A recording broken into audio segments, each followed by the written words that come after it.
Yoel's 0-2 in his last fight. Why is he the right guy? Why is he deserving of this title shot against you when there's other guys that, believe they're ahead of him in the line? I want to test myself against everyone of this era who's a beast. And he's a beast, so I'm going to test him.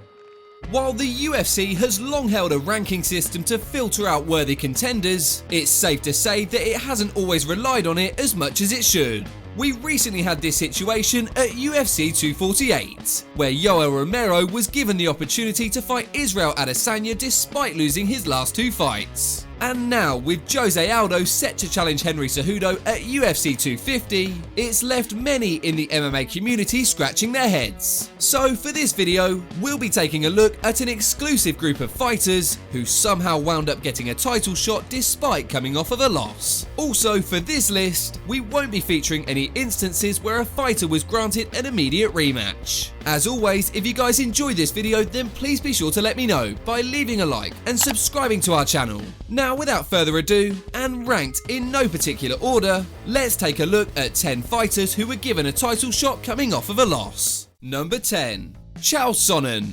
After two failed attempts at capturing the middleweight belt from Anderson Silva, it appeared that Chael Sonnen's championship aspirations were permanently behind him. However, to the confusion of many, he was somehow able to talk himself into one last title fight, this time with light heavyweight champion Jon Jones. After Dan Henderson was forced out of his showdown with Jon Jones at UFC 151, Chael Sonnen offered to step in and take his place. Unfortunately, Jones refused to fight Sonnen on such short notice, causing the entire event to be cancelled. This eventually led to the two being set to fight at UFC 159, with the pair also competing as opposing coaches on The Ultimate Fighter. However, Chael was undeserving for several reasons. Not only was he coming off of a TKO loss to Anderson Silva, but he also hadn't competed at light heavyweight for nearly 8 years. Still, due to both good timing and a lack of other challengers available, Sonnen was able to smooth talk his way to the front of the light heavyweight line. Unfortunately for Sonnen, his fight with Jones ended horribly, as Sonnen was completely outmatched and outclassed and lost the fight by TKO in round 1. Number 9. Alexander Gustafsson.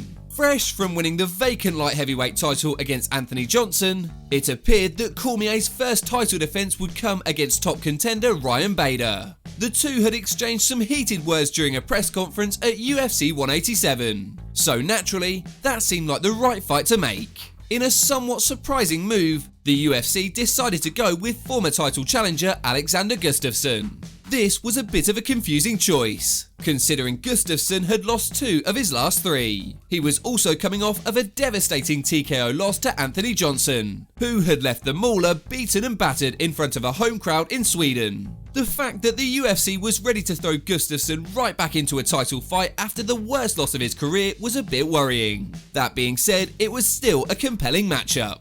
The mauler was certainly a worthy challenger, and even brought Cormier to the brink of defeat. But it was ultimately Cormier who walked away with a split decision victory.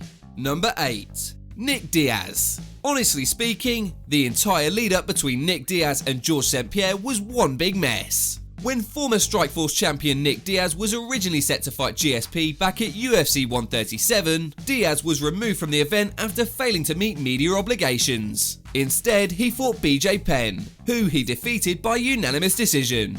While GSP sat on the sidelines due to a knee injury, Nick Diaz fought Carlos Condit for the interim title, with the winner expected to face GSP upon his return. Unfortunately, Diaz lost in a controversial decision, causing his fight with GSP to be put on hold once again. Once he was fully recovered, Georges St-Pierre battled it out with Carlos Condit to retain his title. And although Johnny Hendricks seemed like the next logical contender, he was passed over in favour of Diaz. This was mainly due to Nick Diaz's rivalry with the Canadian superstar. His longtime feud with GSP was compelling enough in the eyes of fans to warrant a title shot. The build-up was certainly entertaining, but the fight was pretty much a one-sided beatdown.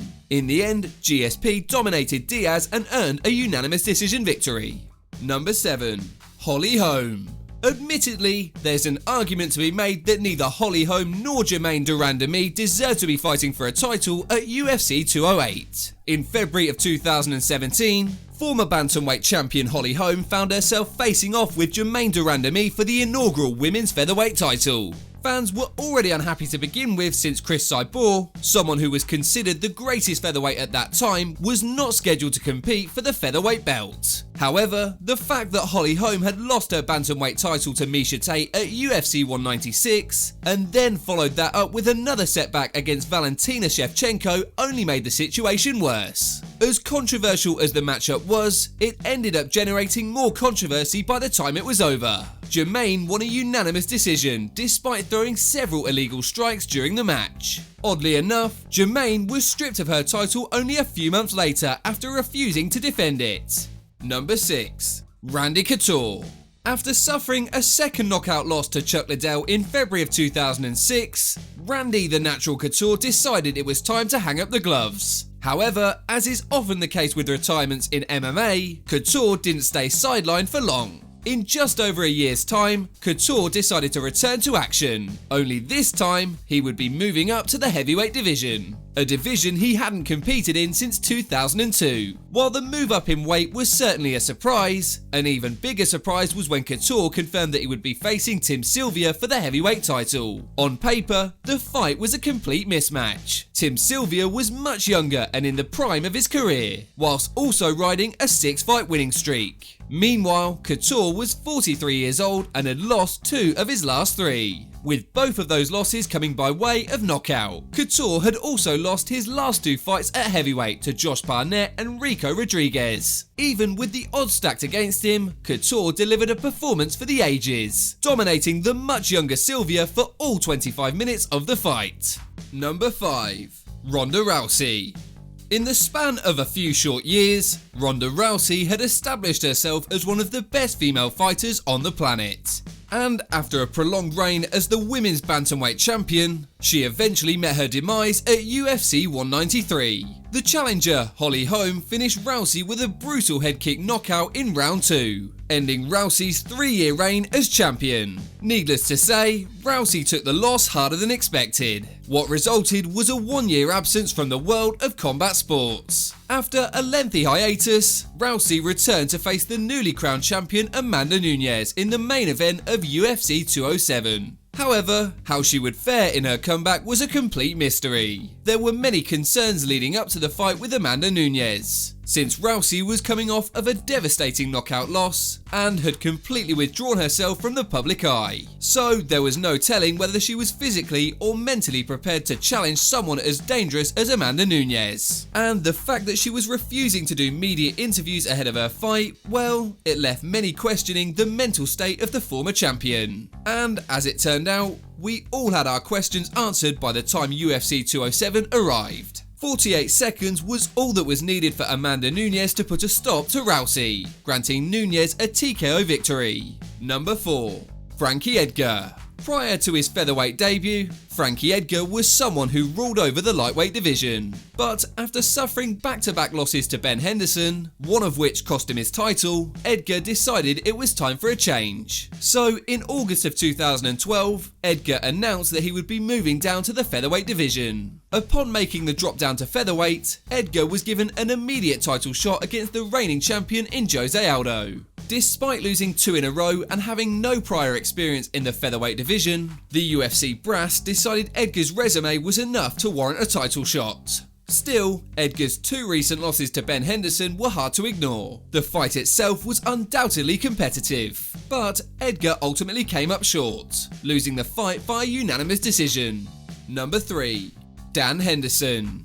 Dan Henderson is regarded by most as a legend of the sport. In his earlier days, he made a big name for himself in the Pride promotion, going 13-5 with 8 of those wins coming by stoppage. And when the UFC acquired Pride Fighting Championship in 2007, Henderson held both their middleweight and welterweight titles, which at the time were equivalent to the UFC's light heavyweight and middleweight championships. So it only seemed fitting that he should unify his titles with the champions in the UFC. He began by facing light heavyweight champion Rampage Jackson at UFC 75, but ultimately lost by unanimous decision. Even after a decisive loss, Henderson soon wound up in yet another title fight, this time taking on middleweight champion Anderson Silva at UFC 82. Unfortunately, he lost this one as well, when he was submitted by Silva in round 2. Number 2. Miesha Tate. Ronda Rousey and Miesha Tate are two women who generated one of the biggest rivalries in MMA history. And after their first encounter in 2012, it was only a matter of time before they crossed paths again. Since losing her title to Ronda Rousey under the Strikeforce banner, Miesha Tate had gone 1-1, including a TKO loss to Kat Zingano in a title elimination bout. During that same period, Ronda had become the UFC's bantamweight champion, and was coming off of a sensational win over Liz Carmouche. Zingano's next move was to face Ronda Rousey at UFC 168, but when Kat suffered a knee injury, plans quickly changed. As a result, Miesha Tate was brought in to replace her, much to the dismay of Ronda Rousey. Given the animosity between the two, it wasn't tough to sell the idea of a rematch, and their dislike for each other only grew during their time as coaches on The Ultimate Fighter. Still, the fact that Miesha Tate was coming off of a one-sided loss to Kat Zingano and nearly lost in her last fight to Julia Kedzie, well, it didn't leave fans convinced that she would win. Though Tate's recent resume had been less than stellar, she still came into the fight determined to win. And although Tate put up a valiant effort, she was finished with Rousey's signature armbar in round 3.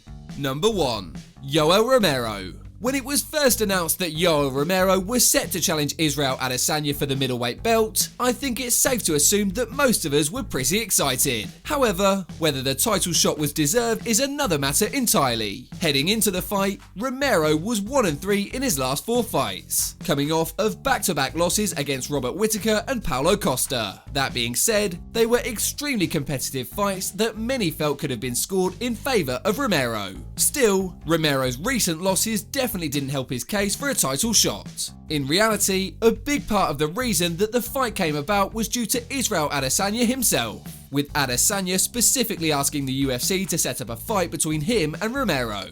And since the number 1 contender Paulo Costa was sidelined due to a bicep surgery, the timing worked out perfectly. And although most of us expected the two to deliver fireworks, Adesanya ended up winning by a decision in a fight that pretty much fell flat. As always, if you guys enjoy this video, then please be sure to let me know by leaving a like and subscribing to our channel. Apart from that, thanks so much for watching guys, and I'll see you on the next video.